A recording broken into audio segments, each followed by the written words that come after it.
Can you imagine a time when the smell of freshly baked bread set the pace for the early hours of the morning in a city as large and bustling as Rome? Yes, it was the Roman Empire pulsating on every corner, with people from all social classes, united by a simple food that was, at the same time, full of meaning. In this setting, men like Emperor Augustus guided politics and public life, while anonymous bakers like Marco brought wheat dough to life in blazing ovens. And at the forefront of this complex system, scholars like Pliny the Elder recorded discoveries that would span centuries. Bread, seemingly humble, was much more than just an item on the Roman table. It represented the social structure, the distribution of power, the influence of the elite in everyday life, and of course a flavor that molded the identity of an entire people. At luxurious banquets, Apicius shone as he tested recipes and enhanced meats wrapped in flour. Meanwhile, soldiers like Flavius marched long distances with rustic breads that provided energy for battles. At home, women like Cassia prepared quick snacks for their children, using leftover bread dipped in wine. If you are passionate about history or simply enjoy a good, warm piece of bread, get ready to journey through a universe of intrigue, curiosities, and flavors. But before we dive into this incredible story, make sure you're subscribed to our channel and hit the notification bell so you don't miss any of our videos full of historical curiosities about ancient Rome. Imagine waking up even before the sun appears on the horizon. You leave your house and notice a thin mist covering the cobblestone streets. The destination? The bakeries that would soon be buzzing with activity in the heart of Rome. Want to know what was happening inside? The dawn in Roman bakeries.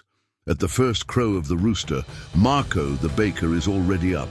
He heats his brick oven fueled by firewood and begins kneading the flour that arrived in the early hours, delivered in linen sacks.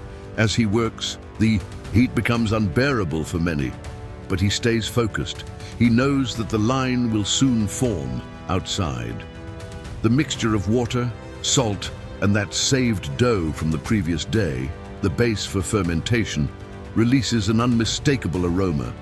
This chaotic scene in the bakery is a spectacle in itself. People from various social classes appear early in the morning. Some slaves, sent by their masters to buy the morning bread, cram into the line. Alongside them, night watchmen who have just finished their shifts. And there are also free citizens, like small traders and artisans, eagerly waiting for the first batch. After all, bread does not choose who consumes it. It is a meeting point for different realities. At this early hour, hardly a ray of sun is visible. Even so, life has already kicked into high gear. The smell is warm and comforting, inviting everyone to start the day with energy. And with each batch that comes out, the anticipation grows. Some of the breads bake quickly. Others, larger and more elaborate, require more time and care. It is in this atmosphere that Rome's culinary journey begins. Bread emerges, hot and soft, uniting young and old, rich and poor, in the same desire to savor that indispensable food. After learning about the hectic routine of the bakeries, you might wonder, how is it possible to have so much wheat flowing through the city, enough to feed multitudes every day? Who controlled all of this? The wheat policy and the power of distribution. Rome had a complex wheat distribution policy that involved trade agreements with distant provinces. Egypt, for example, was one of the main sources, famous for its high-quality wheat. Ships packed with grains arrived at the port of Ostia, where imperial officials checked both the quantity and quality. From there, tons of sacks were directed to the Roman market, supplying bakers like Marco. However, wheat did not reach everyone equally. The state established a distribution system, often free or subsidized, to ensure that the population, especially the plebeians, did not go hungry. Emperor Augustus, who valued social stability, knew that keeping the people fed meant fewer revolts. Bread and circuses was not just an expression, it was a real political strategy. It was also common for only a portion of the population to be selected by lottery to receive free wheat, leading to intense disputes in the poorer neighborhoods. Price control was another essential factor. With the cost of bread constantly monitored, there was great tension between the government and the Bakers' Guild, which needed to secure a profit. Often, the aediles, responsible for urban administration, were forced to calm tempers and resolve sudden wheat shortages to avoid social panic. In short, every piece of bread that emerged from a Roman oven carried not only warmth and flavor, but also the mark of an intricate network of power and politics. And now that you know how wheat reached Rome, you might want to discover how this cereal transformed into soft, flavorful breads, ready to uncover the great mystery that even the Romans did not fully understand. The magic of fermentation, the ancient secret. Fermentation was a phenomenon seen as almost supernatural at the time. Without the scientific knowledge of microorganisms, it was believed that letting the dough rest for a few hours in heated, covered containers was enough to give the bread a special texture. Marco, for example, reserved part of the dough from the previous day. He called it leaven and added it to the new batch. This process made the bread rise, become fluffier and more pleasing to the palate. In some recipes, honey or wine was added to the dough, increasing moisture and intensifying the flavor. Apicius, famous for his culinary experiments, described how certain spices, like cumin, helped add an aromatic touch. He enjoyed experimenting with spices from regions conquered by the empire, creating bread so fragrant that, as some said, they were impossible to resist. Pliny the Elder observed this process with a curious eye. He even recorded in his writings the fermentation methods used in other parts of the empire, comparing them to Roman techniques. Even without fully understanding the microorganisms involved, the bakers already knew that using old dough from the previous day was the key ingredient for a light and unparalleled bread. This secret was passed down from generation to generation, sustaining the fame of Roman bread to the farthest reaches of the known world. But not everything was the same when it came to bread. What would be the difference between the bread served at a senator's table and that which fed a slave? Let's now discover how Roman society was reflected even in the types of flour used. The bread of the elite and the bread of the people.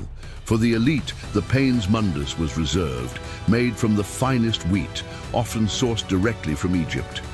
With its very light color and an almost velvety appearance, this bread was sifted several times to ensure a smooth texture. At luxurious banquets, emperors and nobles displayed their power by serving this type of bread, accompanied by sauces and dried fruits.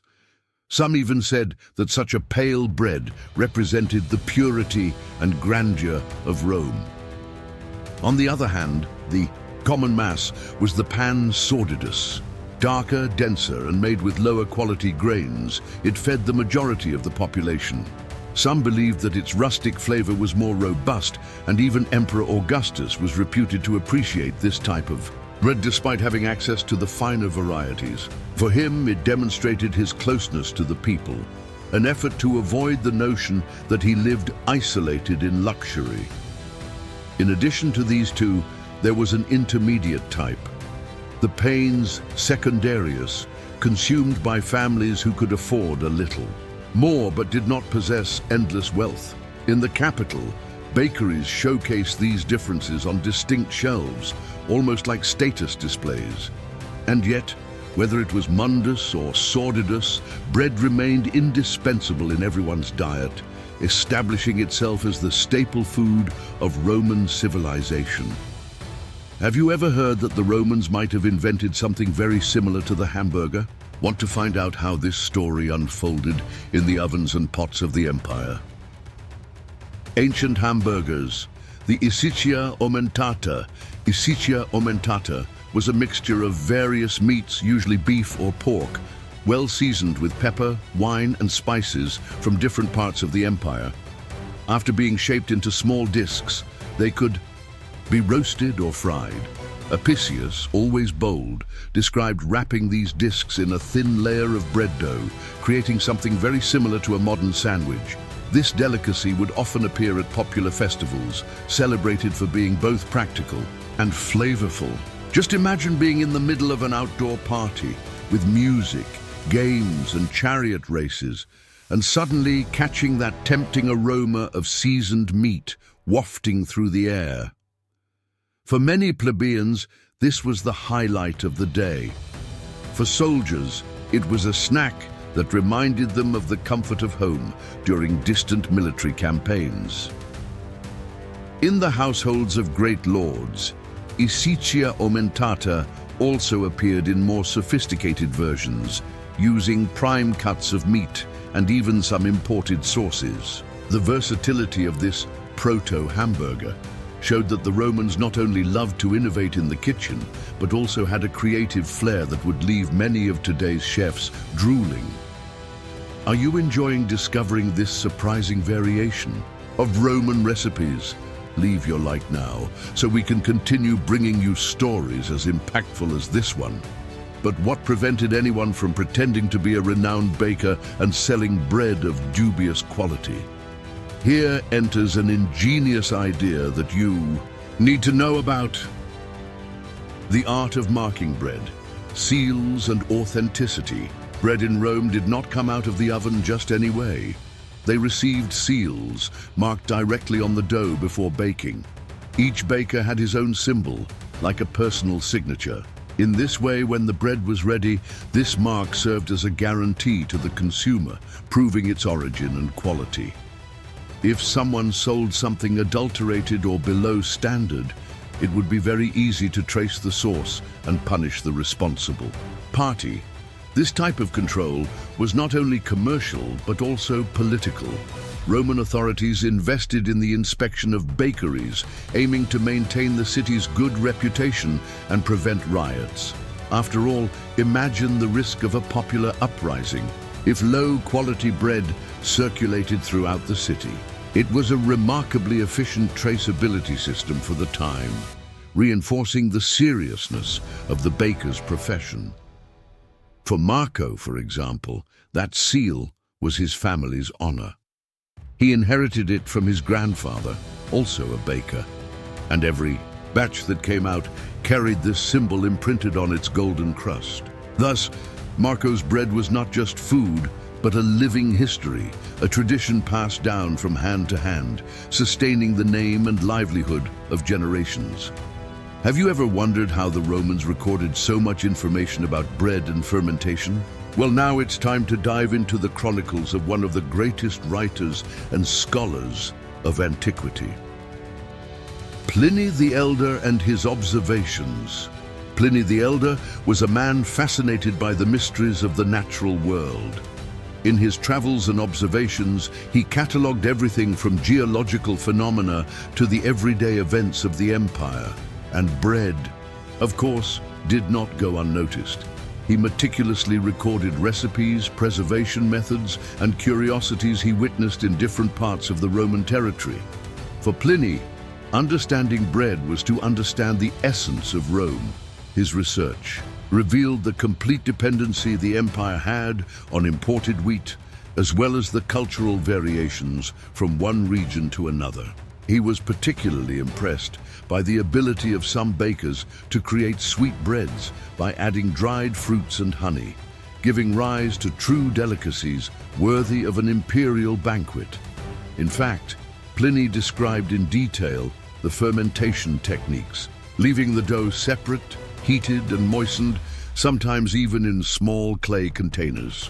Although he could not explain the action of microorganisms, he noted the result: lighter, airier, and more durable breads that could sustain anyone on long journeys or during military conquests.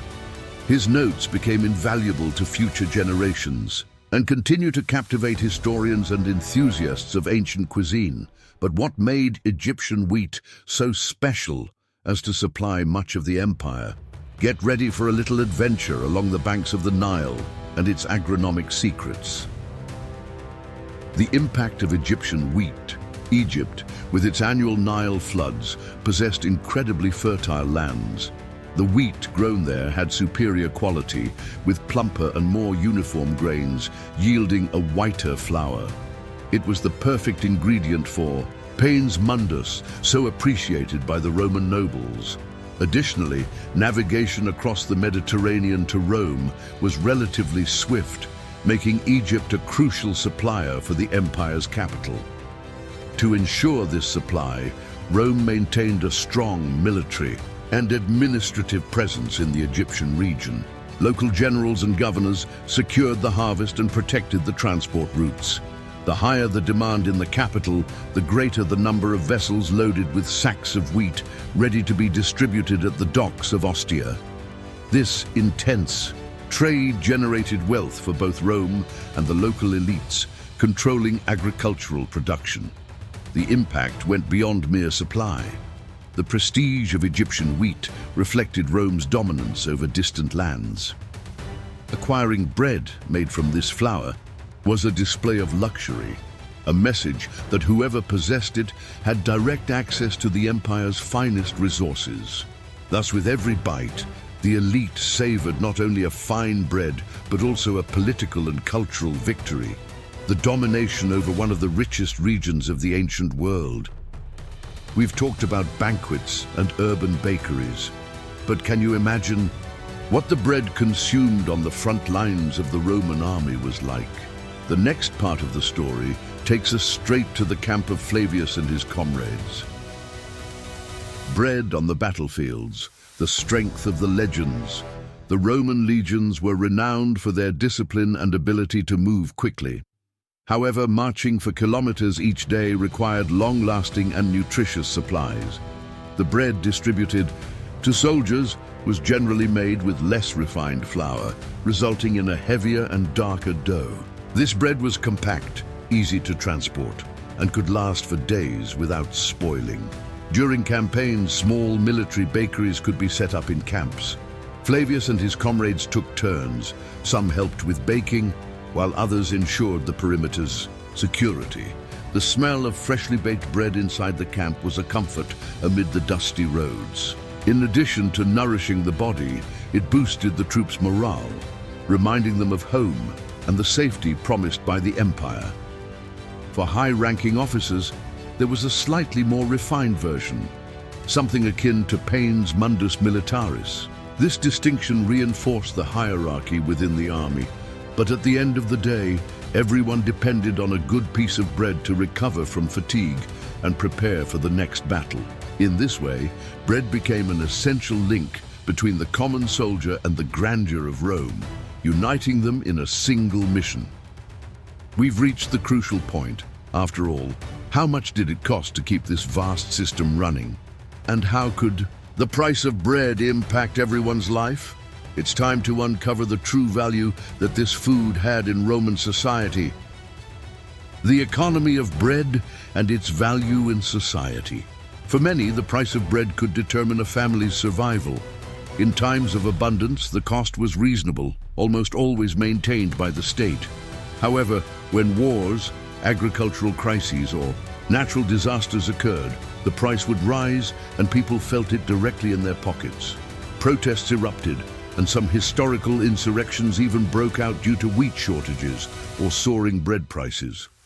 The Bakers' Guild acted as an influential force in local politics. Its members had direct access to the Senate and frequently negotiated the final price of bread with the aediles.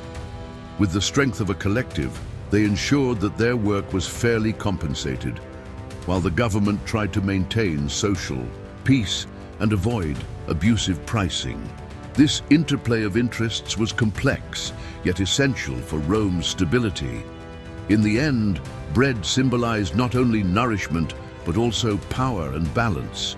From the vast farms of Egypt to neighborhood bakeries, everything converged so that a piece of leavened dough reached the tables of citizens, soldiers, or even slaves. And it was in every bite that the greatness of Rome manifested, uniting the empire in a network of flavors, politics, and stories.